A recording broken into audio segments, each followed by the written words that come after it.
visitando por primera vez, muy bienvenidos. Es un placer siempre juntarnos aquí el domingo por la mañana y poder alabar a nuestro Dios, a nuestro Salvador.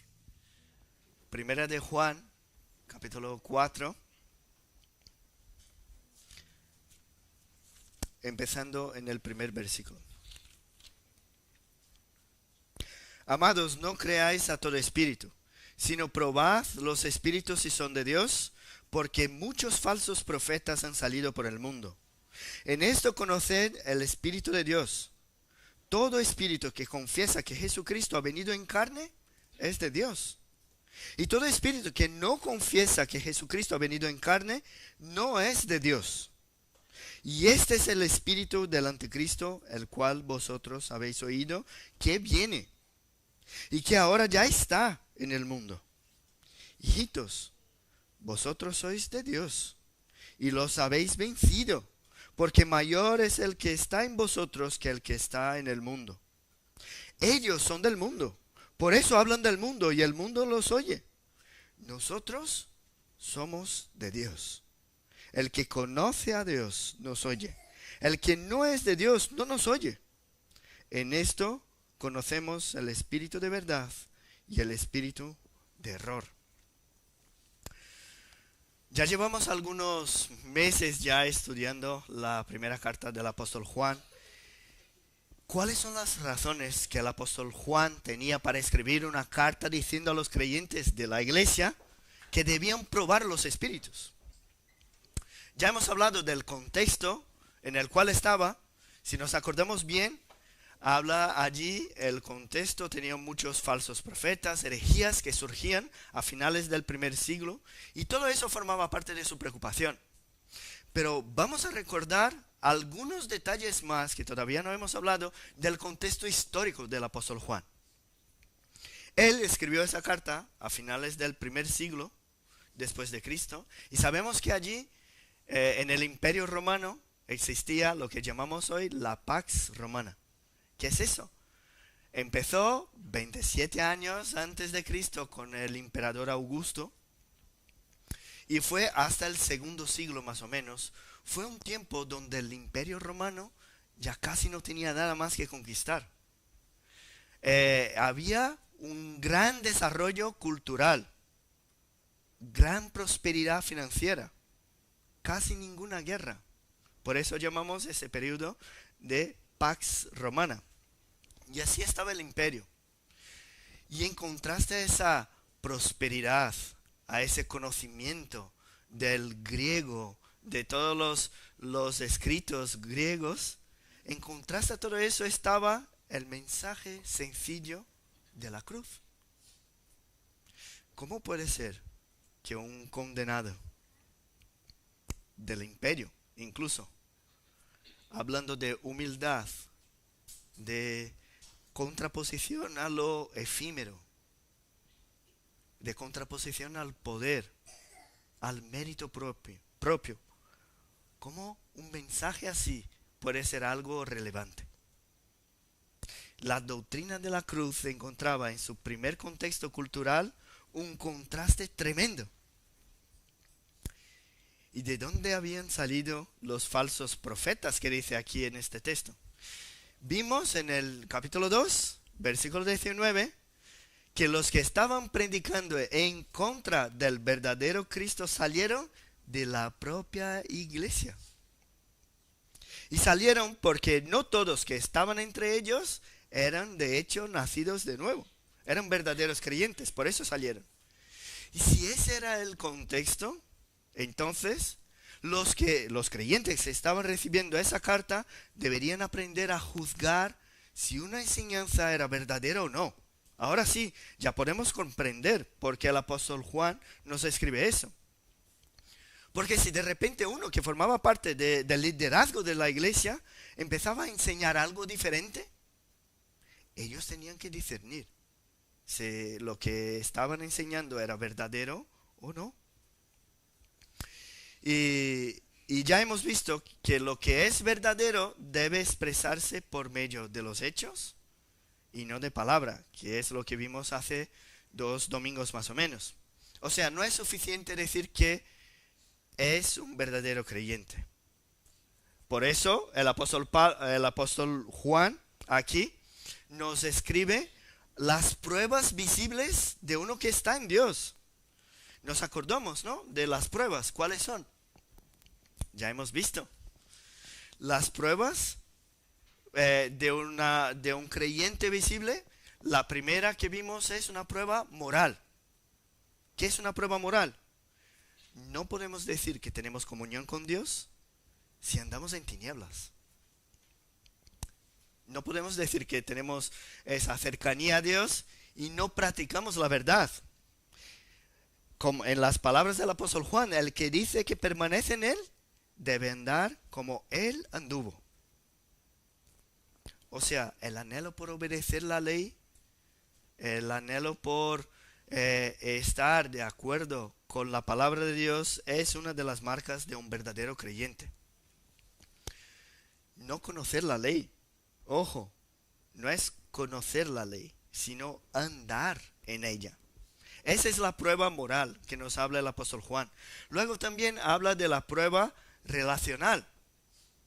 Yo no puedo decir que amo a Dios si no amo a mi hermano. Otra vez, no es decir que amo, es amar. Amar de hecho y de verdad. Es reconocer las necesidades de uno y ayudarle con lo que se puede. Porque uno, en las palabras del apóstol Juan, uno que tiene bienes de este mundo y ve a su hermano tener necesidad y cierra contra él su corazón, la pregunta que hace el apóstol es, ¿cómo mora el amor de Dios en él? Y sabemos que la respuesta a esa pregunta retórica es un rotundo, no mora, no mora, no es posible. El amor de Dios debe reflejarse en el amor al hermano. O entonces no hay amor, no está el amor. Esa es la segunda prueba. La tercera es la prueba doctrinal. No es suficiente decir que cree en Dios o incluso que se cree en Jesús si no es el Jesús que conocieron y testificaron los apóstoles. Este Jesús es desde el principio. Y a nosotros nos resulta muy difícil comprender esas doctrinas de la relación de Jesús, el Hijo, con el Padre, desde cuándo ha existido. Pero lo que la Biblia dice es que Él ha existido, coexistido con el Padre desde la eternidad. Es difícil de comprender que Él y el Padre son uno, pero es lo que dicen las Escrituras. Jesús y el Padre son uno.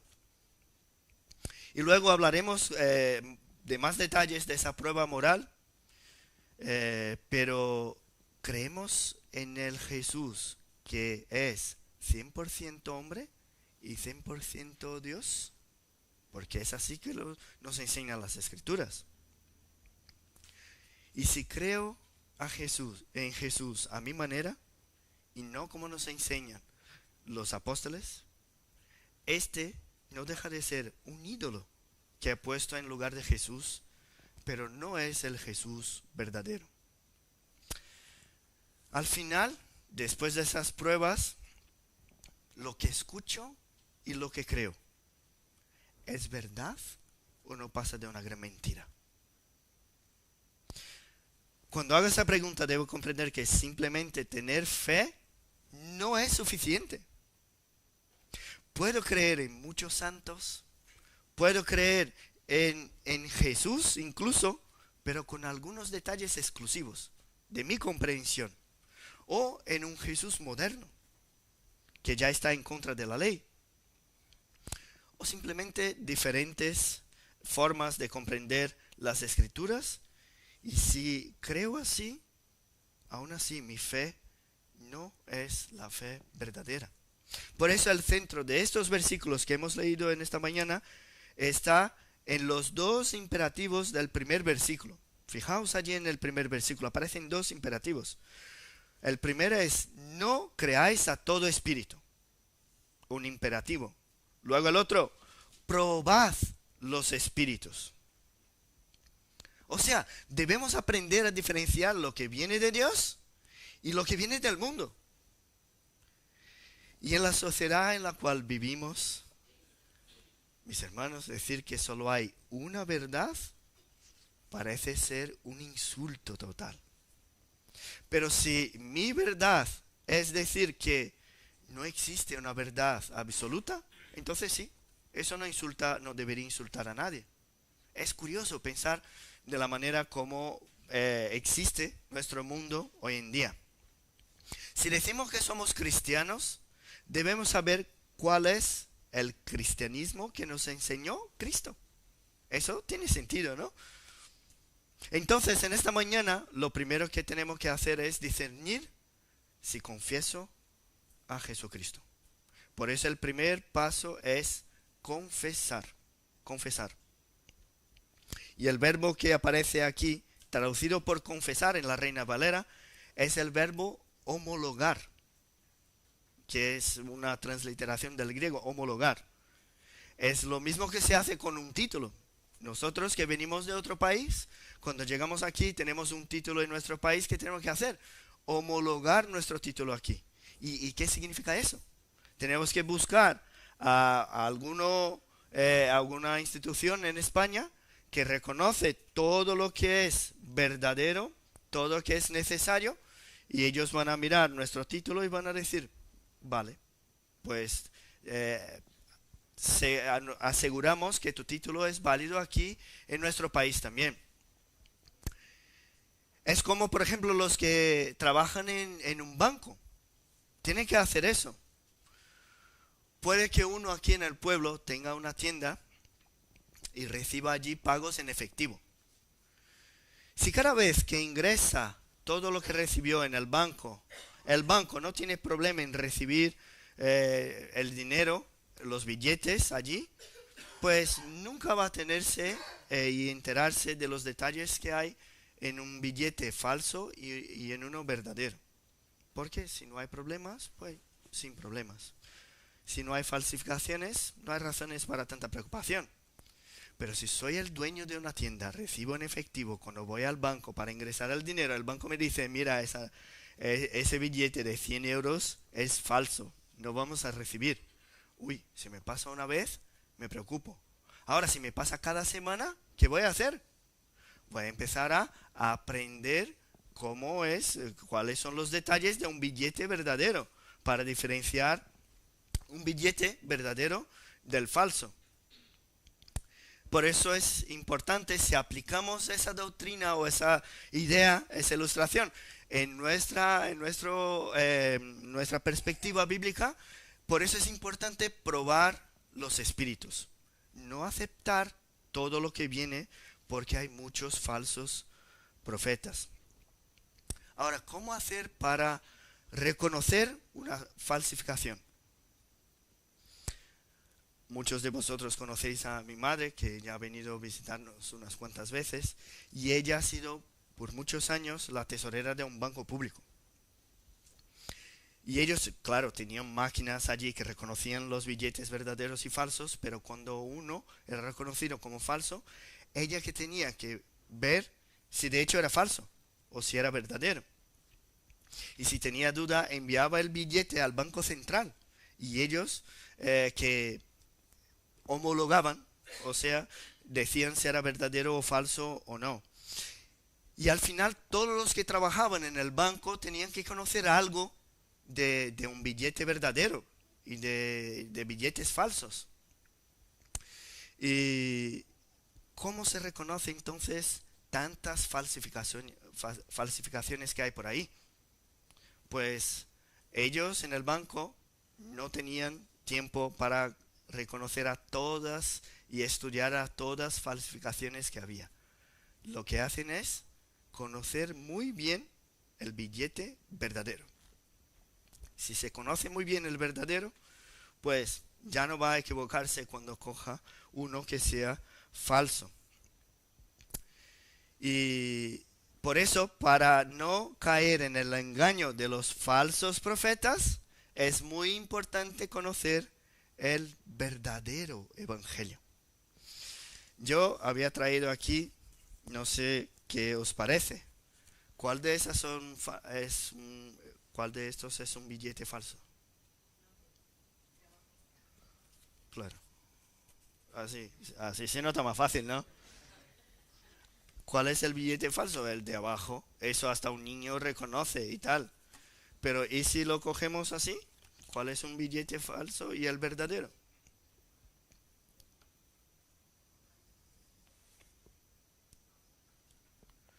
Ya es más difícil de ver. Claro, desde lejos ya no es posible. Yo no tengo billetes falsos. Aquí son dos verdaderos. Bueno, ese está impreso, pero bueno, no tengo billetes falsos, ¿eh? Y no iba a falsificar uno de 5 euros, ¿no? Que no soy tonto. Pero para conocer y reconocer una falsificación hay que conocer los detalles. ¿Por qué? Un falso profeta no va a venir así. Hombre, por supuesto que no. Un falso profeta viene así, muy bien disfrazado. ¿Por qué? Si me viene con un billete amarillo o de plástico, yo digo, hombre, eso no me vale. Pero si el apóstol aquí exhorta a confirmar, a autentificar, es porque a pesar de ser dos grupos completamente diferentes, no siempre se nota la diferencia. Y allí está el peligro. Vienen vestidos de ovejas, pero son lobos rapaces, como dice la palabra. Abramos allí en la segunda carta del apóstol Pedro, y ahora sí es el apóstol Pedro, capítulo 2, versículo eh, dice aquí al principio, versículo 1, pero hubo también falsos profetas entre el pueblo, como habrá entre vosotros falsos maestros, que introducirán encubiertamente, atención, encubiertamente, herejías destructoras, y aún negarán al Señor que los rescató, atrayendo sobre sí mismos destrucción repentina. Ojo, el versículo 2 dice, y muchos seguirán sus disoluciones, por causa de los cuales el camino de la verdad será blasfemado, y por avaricia harán mercadería de vosotros con palabras fingidas. Sobre los tales, ya de largo tiempo, la condenación no se tarda, y su perdición no se duerme. Aquí, en este texto del apóstol Pedro, la enseñanza es la misma. Falsos maestros entre el pueblo de Dios engañando y enseñando algo diferente, pero disfrazado de la verdad. Claro, si la mentira es completamente diferente, si vengo aquí y predico algo que no tiene nada que ver con el Evangelio, pues no voy a engañar a muchos. Igual que el billete. Si esto es completamente diferente, pues las personas no van a coger. Pero no es así que suelen ser las falsas enseñanzas. Ellas vienen sutiles, como la voz de la serpiente hablando con Eva. Incluso recordándole lo que Dios había dicho, pero un poco diferente de lo que de hecho había dicho. Por ejemplo, la palabra de Dios dice que todo puedo en Cristo que me fortalece. Es verdad, ¿no? Está allí en la palabra de Dios. Entonces, puedo declarar que voy a conseguir una cosa u otra porque no hay límites para mis conquistas. Es solo tener fe. Todo puedo en Cristo que me fortalece. ¿Es así que nos enseñan las Escrituras? No. Pero el versículo está allí en Filipenses. Sí, está. Pero lo que enseña allí es otra cosa. El apóstol Pablo, escribiendo a los filipenses, dice que todo puede en Cristo que le fortalece. Puede vivir humildemente, puede tener hambre, ¿sí? Puede padecer necesidad. ¿Y por qué? Porque Cristo le fortalece. Es totalmente diferente, ¿no? Pero son enseñanzas que escuchamos por ahí. Y allí está el centro del Evangelio. Cristo ha venido en carne. Y aquí ya no voy a enfatizar la lucha que el apóstol Juan tenía en contra de los herejes que hablaban en contra allí e enseñaban en contra de las dos naturalezas de Cristo, porque sabemos que esa es una aplicación de la frase que ha venido en carne. Voy a hablar aquí de la importancia, la aplicación práctica de la doctrina que defiende la naturaleza humana de Cristo. Si Él no es verdaderamente hombre, entonces no puede ser el representante de aquellos que creen en Él. ¿Veis el problema gordo que tenemos en no reconocer la naturaleza de Cristo? La naturaleza humana. Si Él no es verdaderamente hombre, Él no puede ser el sumo sacerdote perfecto. Si Él no es verdaderamente hombre, no podría padecer todas las cosas y no pecar. Él tuvo sed. Él no tenía donde reposar su cabeza. Él no tenía un pollino para entrar en Jerusalén. Jerusalén, la ciudad conquistada y totalmente entregada con un propósito que era adorar al propio Dios. Ahora, si no confesamos ese propósito de la venida de Cristo como hombre, no confesamos a Jesucristo hombre, como pone el versículo ahí de nuestro toldo. Si Él ha venido, entonces creemos también, si dice que ha venido, creemos en su preexistencia con el Padre eternamente. Incluso si recordamos que todo lo que fue creado, todo, en 6 días fue creado, los cielos, la tierra, cosas visibles e invisibles, los ángeles, todos los seres fueron creados en 6 días y todo fue creado por medio de Él y para Él. Sabemos que Cristo preexistía con el Padre, porque Él es el creador, el verbo creador, Él es Dios. Por eso decir que Él ha venido también es afirmar todo lo que Cristo es, sus dos naturalezas, sus oficios, sus enseñanzas. No podemos pensar a la ligera y decir que si cree en Cristo, pero de manera particular, a su manera, ya está resuelto. No, no es así. La diferencia entre la verdad y el error está en creer que ha venido en carne. Habitó entre nosotros. Hizo milagros. Enseñó, murió en la cruz, resucitó al 3er día. Si Él no es un engaño y creo en Él, entonces debo andar, como dice Él, como Él anduvo. Eso sí es creer en Cristo. O confiesas lo que Él es, lo que Él hizo y lo que Él enseñó, o entonces estarás confesando a otro Cristo, que no es el Cristo de las Escrituras. Y aunque existan muchas sectas y conocemos algunas por allí, y hay muchas que hablan de Cristo incluso, hay muchas en contra de Cristo, todas ellas, de acuerdo con la palabra de Dios, todas ellas están en el mismo saco. Da igual si adoras a imágenes o si enseñas un cristianismo humanista, da igual. Da igual si eres un liberal y niega la autoridad de las Escrituras o si la reconoce entre comillas, pero no la enseña tal cual está. Da igual. Da igual si dices que Dios es amor y no condena a nadie, o si eres un idólatra y adoras a Buda. Es lo mismo. Todos van en contra de las enseñanzas bíblicas y son definidas aquí como el espíritu de error. Todas estas son. Por eso el apóstol Juan explica que muchos dejarán la fe verdadera. Y no debería extrañarnos cuántas mentiras se han propagado a lo largo de los siglos en esta era cristiana. Y no podemos mirar hacia esas mentiras antiguas y pensar Si dura mucho tiempo, es porque es de Dios. No, no. El criterio que debemos utilizar es si afirma o niega la persona y obra de Cristo.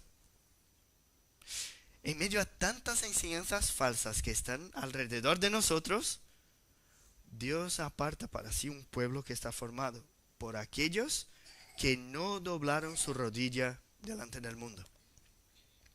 Los que el propio Dios escogió por gracia. Y si el primer verbo que hemos visto, es el confesar, el segundo es vencer. Dice ahí el versículo 4. Hijitos, vosotros sois de Dios y los habéis vencido, porque mayor es el que está en vosotros que el que está en el mundo. A veces nos damos cuenta de todas las oposiciones que hay en el mundo, de las oposiciones que encontramos incluso dentro de la propia iglesia. Creyentes que solo buscan una solución para su falta de dinero. Creyentes que están buscando iglesias porque están tristes en su matrimonio y quieren una solución. Creyentes que buscan una oportunidad de trabajo y por eso están en la iglesia. Y muchos no reconocen que están completamente perdidos y que necesitan un Salvador. No reconocen que lo más importante es lo eterno que lo perecedero. Están preocupados en llenar los graneros y no se preocupan por la posibilidad de que Dios les pida su alma hoy mismo. ¿Cuántas veces, tantas formas diferentes de alejarse del verdadero evangelio está alrededor que pensamos, vaya, a lo mejor soy yo uno de estos que están por ahí predicando al Jesús que no es el verdadero Jesús? O entonces pensamos que ya no hay nadie más que de hecho quiere comprender y obedecer la ley. Y nos sentimos más solos que la una. ¿Dónde están aquellos que de hecho quieren obedecer la ley? Nos sentimos como Elías, que después de pasar por una experiencia tan sobrenatural con los profetas de Baal, se vio solo y oró y habló con Dios diciendo que todos los profetas están muertos. Ya no hay aquí adoración a Dios. Y cuando nos sentimos así, en esa situación, pensando que ya no hay gente que busca de hecho al Señor, Él mismo nos trae ánimo. Ánimo. Así como le dijo a Elías que no estaba solo, que no le había dejado, que le había reservado 7,000 hombres que no habían doblado la rodilla delante de dioses ajenos. Hoy mismo, en esta mañana, Dios nos recuerda que lo que está en nosotros es mayor que lo que está en el mundo. Nos recuerda que ya hemos vencido. Y la verdad es que necesitamos ese ánimo del Señor. Porque a veces nos olvidamos que dinero falsificado en realidad es pobreza disfrazada. No podemos pensar que una solución rápida, que nos resulte más fácil hoy, de hecho merece la pena. Mis hermanos, ¿de qué me vale creer en un cristianismo a mi manera, que me hace muy bien, que no va en contra de mis pecados, que no me acerca al Señor, pero me hace muy bien? ¿De qué me vale creer en un cristianismo así si Dios solo reconoce a aquellos que creen en el verdadero evangelio? Ahora, si yo estoy de hecho luchando por conocer y someterme a la voluntad de Dios, si encuentro en ella placer, como hemos leído en el Salmo 119, si veo la obra de Dios en contra de mi egoísmo y disfruto de las experiencias que tengo con Dios, si de hecho soy de Dios, Él mismo nos recuerda hoy que no hay ninguna fuerza mundana, nada en este mundo que nos pueda vencer. Nada. Porque es el propio Dios el que nos garantiza la victoria. No hay oposición que tenga más poder que el propio Dios. Por eso la oposición a lo que el mundo busca nunca debe ser algo que nos haga desanimar, sino todo lo contrario. Si estuviésemos en el mundo buscando las satisfacciones del mundo y buscando alimentar nuestro egoísmo, buscando un protagonismo, ¿no?, en el mundo, la batalla para nosotros estaría perdida, totalmente perdida. Pero como somos de Dios, el que está en nosotros es mayor que el que está en el mundo. Merece la pena esforzarnos en no creer en todo espíritu. Merece la pena probar los espíritus. Merece la pena ser como los de Berea, que escuchamos en las Escrituras, que escuchaban todo y buscaban en las Escrituras lo que de hecho debían seguir. Y hablando de esa oposición que hay entre creyentes, los de Dios y los del mundo, hay una frase de Lutero que siempre me llama mucho la atención. Lutero decía que donde Dios construye su iglesia, Satanás construye una capilla al lado. Va a ser siempre así. Y es muy triste ver cómo muchos que están en la iglesia deciden dejar la búsqueda por la fe verdadera para escuchar las enseñanzas de un pastor que habla de una fe que no vive. Dejan la búsqueda por Dios porque prefieren buscar sus propios razonamientos. Dejan la búsqueda por Dios porque buscan una satisfacción tan pasajera. Confunden a sí mismos pensando que son libres, pero son esclavos de su propia corrupción. Esos son del mundo. Si buscas, de verdad, si buscas un evangelio que se adapte a ti, lo encontrarás. Hay un montón por ahí. Lo encontrarás, no te preocupes. Pero el verdadero evangelio te quita del centro de tu vida y pone a Cristo. Debemos despojarnos de nuestros deseos egoístas, despojarnos de nuestros deseos carnales y revestirnos de algo nuevo. En la lucha en contra de tantas enseñanzas humanistas que aparecen en nuestro medio, Dios nos recuerda aquí en su palabra que mayor es el que está en nosotros que el que está en el mundo. La victoria no está en nuestra gran capacidad en discernir las doctrinas por medio de nuestro gran conocimiento de las Escrituras. No. Nuestra comprensión del Evangelio se moldea mientras nos sometemos a la obra sobrenatural del Espíritu Santo. Solo vamos a comprender de hecho si estamos influidos por el Espíritu Santo. Vencemos no porque tenemos la razón en lo que creemos. Vencemos porque mayor es el que está en nosotros. No hay una fe verdadera, aunque haya mucho conocimiento. No hay una fe verdadera si no hay una obra sobrenatural del Espíritu Santo. Uno puede comprender aquí racionalmente todas las doctrinas reformadas. ¡Uy, qué bien!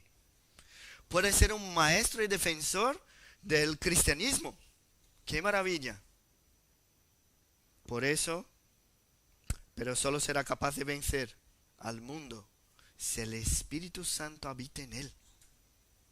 No es por conocimiento. La palabra de Dios genera fe en nuestro corazón. Confesamos a Cristo y el propio Espíritu Santo nos guía en el conocimiento de la verdad. Y cuando confesamos y comprendemos la verdad, ella nos hace libres. Libres. La victoria, mi hermano, no está en garantizar y realizar tus proyectos personales. no está en formar parte de una iglesia específica. No está, mucha atención, la victoria no está en cumplir la ley. ¿Por qué no la cumplirás? La victoria está en la persona y obra de Cristo. Por la fe que tengo en Él, el Espíritu de Dios habita en mí. Él mismo me hace conocer la verdad y solo de esta manera puedo vencer el mundo. No podemos pensar que toda espiritualidad viene de Dios. No es así. Para reconocer la que viene, debemos probar los espíritus. El Espíritu de Dios confiesa todo lo que dice su palabra respecto a la persona y obra de Cristo. Por eso el primer verbo es confesar. El Espíritu de Dios nos garantiza la victoria en contra del mundo. Vencer. Y por último, vamos a ver en los versículos 5 y 6 que el Espíritu de Dios nos hace ser de Dios. Entonces el verbo es ser. El texto que hemos leído ahora en la liturgia de Deuteronomio 13 nos habla de la importancia en reconocer a un verdadero profeta de Dios. Allí en el Antiguo Testamento, ¿cuál era el castigo para uno que se levantaba dentro del pueblo de Dios como profeta? Profetizaba algo que estaba en contra de la palabra de Dios. ¿Cuál era el castigo? Muerte. Muerte. Ya en el Nuevo Testamento encontramos situaciones de desobediencia, de falsos profetas. Encontramos disciplina en la iglesia, incluso llegando a la excomunión. Y después del primer siglo de las cartas que tenemos aquí en las Escrituras, conocemos documentos históricos interesantes también que nos ayudan a comprender cómo la iglesia primitiva funcionaba. Uno de ellos se llama Didache. Es así, ¿no? Que se dice Didache o Didache. Es un documento muy antiguo, del segundo siglo, que habla de las formas como la iglesia funcionaba allí.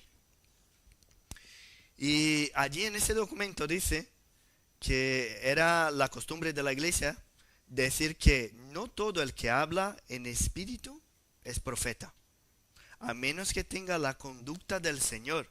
Atención, decían ellos, creyentes del segundo siglo, por su conducta pues se reconocerá al falso profeta y al verdadero profeta. Los que son del mundo hablan cosas del mundo y el mundo los oye. Nosotros somos de Dios. El que conoce a Dios nos oye y el que no es de Dios no nos oye. Así de fácil. Si soy de Dios, oigo la voz de Dios y hablo todo lo que viene de Dios. Ahora, ¿cómo sería posible que el mundo oyese a Dios si son enemigos de Dios? Imposible. Vamos a utilizar un ejemplo que Jesús mismo nos dejó. Vamos a abrir ahí en el Evangelio según Juan, capítulo 10.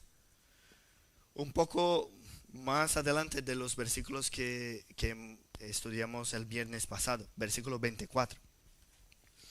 Juan 10, 24. Dice así: y le rodearon los judíos y le dijeron: ¿hasta cuándo nos turbarás el alma?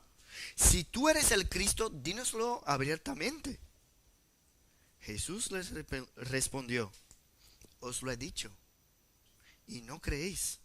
Las obras que yo hago en nombre de mi Padre, ellas dan testimonio de mí. Pero vosotros no creéis porque no sois mis ovejas, como os he dicho. Mis ovejas oyen mi voz, y yo la conozco, y me siguen. Mis hermanos, lo que sigo, lo que busco, lo que guía mis decisiones, lo que soy, manifiesta lo que de hecho creo. No puede ser diferente. Si no soy de Cristo, ¿cómo voy a seguir la voz de Cristo? Ahora, si de hecho soy de Cristo, así como la oveja sigue la voz de su pastor, debo también alegremente reconocer la voz y seguir a la voz de Cristo. Y a veces nos pasa que queremos allí en el instituto, para los que están en el instituto, el colegio o en nuestro trabajo, queremos compartir el evangelio a un no creyente, pero nos avergonzamos. ¿Por qué? Porque pensamos que, bueno, a lo mejor nos van a rechazar porque el mensaje que tenemos no es tan agradable para ellos. O peor, hacemos que el evangelio sea algo interesante y atractivo para un no creyente. Pero ¿cómo puede ser eso? Es verdad que tenemos que hacer de todo para con todos para alcanzar a algunos, como dice el apóstol Pablo. Pero lo único que no podemos hacer es cambiar el contenido del mensaje. Eso no. El evangelio habla de un mundo que está completamente cegado por la lujuria, por sus pecados, el egoísmo, la búsqueda del yo. El mundo está en rebelión en contra de Dios. Y habla de un Dios que dio su vida por los suyos, cuando todavía éramos sus enemigos. Y su amor, por su gracia, nos transformó. Y ahora no vivimos para nosotros mismos, sino para Cristo, el autor y consumador de nuestra fe. Es así, ¿verdad? Ahora, si eso no es lo que da propósito a tu vida, mi amigo, todavía no eres de Cristo. Y si no eres de Cristo, da igual si llevas toda la vida en la iglesia. Da igual si conoces toda la Biblia. A los niños, da igual si tus padres son creyentes. Si eres una buena persona o no, da igual. Porque si no eres de Cristo, entonces todavía eres del mundo. Del mundo. Lo que escuchas y te gusta son las cosas del mundo. Lo que buscas sin satisfacerte es a ti mismo. Hablas de cosas del mundo. Buscas las cosas efímeras. Y hablar de Cristo, como estamos haciendo ahora, de sus enseñanzas, para ti es muy aburrido. No es lo tuyo seguir a Cristo como una oveja. ¿Por qué? Porque eres el dueño de tu destino. Tenemos que probar los espíritus. Y es así que probamos a cada uno de los espíritus. Si escucho algo, debo reconocer si esa voz viene de Cristo o viene del mundo. ¿Y qué podemos hacer aquí en la iglesia para que los que son de Cristo estén cada vez más animados a seguir a Cristo? ¿Qué podemos hacer aquí? ¿Poner luces? ¿Buscar animar más a la gente? No. Para alimentar a una oveja verdadera, ¿qué tenemos que hacer? Predicar la palabra de Dios. Nada más. Enseñar la palabra de Dios. No nos quedamos aquí nosotros, vale, somos amigos, ¿no? Tenemos muy buena comunión juntos, nos gusta comer juntos, pero no nos quedamos aquí por la buena comunión que tenemos o porque te caigo bien. No, una oveja se queda en la iglesia porque es alimentada por la palabra de Dios. Y es así que reconocemos a aquellos que son ovejas y las cabras. Hay gente, pastores, que tienen dudas, ¿no? ¿Cómo hacemos para mantener nuestros jóvenes en la iglesia? Hay que cambiar la estructura, hay que pintar las paredes de negro. ¿Qué hacemos? Pues, predica la palabra. Enseña la palabra. ¿Por qué? Si son de Cristo, se quedarán. Pues si no son, da igual si hay luces y ellos vienen a la iglesia porque es muy animada. La iglesia no es para eso. El mundo está para eso. Nosotros no. Identificamos el Espíritu que nos guía por lo que somos. Tu fe, lo que de hecho crees, es compatible con lo que utilizas para guiar tus decisiones. Así que no toda espiritualidad es divina. Tenemos que probar los espíritus. ¿Crees de hecho que Jesucristo ha venido en carne? ¿Crees en las dos naturalezas de Cristo? ¿Crees en su obra? ¿En su enseñanza? ¿Crees en sus atributos? ¿En su unidad con el Padre? ¿Escuchas su voz y la sigues? La enseñanza de los apóstoles es lo que guía tu vida, tal cual pone las Escrituras.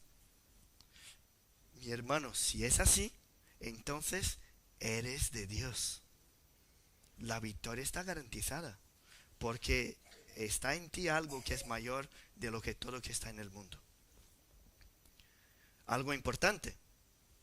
Tenemos a visitantes y vosotros que sois de aquí también. ¿Tu iglesia te enseña la centralidad de Cristo en todas las cosas? ¿Te enseñan allí la importancia en conocer las Escrituras y ser guiado por ellas? ¿Las autoridades de tu iglesia buscan la dirección de su propia vida en lo que enseñan? Pues muy bien. Pues te digo que sigas allí, porque es una iglesia que está de acuerdo con la palabra de Dios. Y aún así, te digo que es tu responsabilidad escuchar todo lo que se enseña allí y verificar si es lo que pone en la palabra de Dios. No interpretamos la Biblia a nuestra manera. Utilizamos la Biblia para interpretar la Biblia. No podemos cada uno aquí tener un evangelio propio. Ahora, si no es así en tu vida, si lo ves ese mensaje, aparte de larguísimo, algo que no te llama mucho la atención, si ese rollo, ¿no?, de probar los espíritus es algo que no está en tu rutina, pues ya sabemos, eres un espíritu libre y todas esas ataduras no están en tus brazos, en tus piernas. Vives por tu cuenta, ¿no?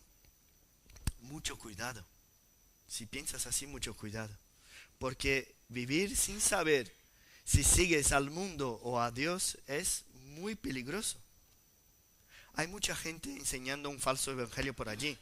No debes creer en todo lo que escuchas, aunque a ti te parezca algo muy bueno.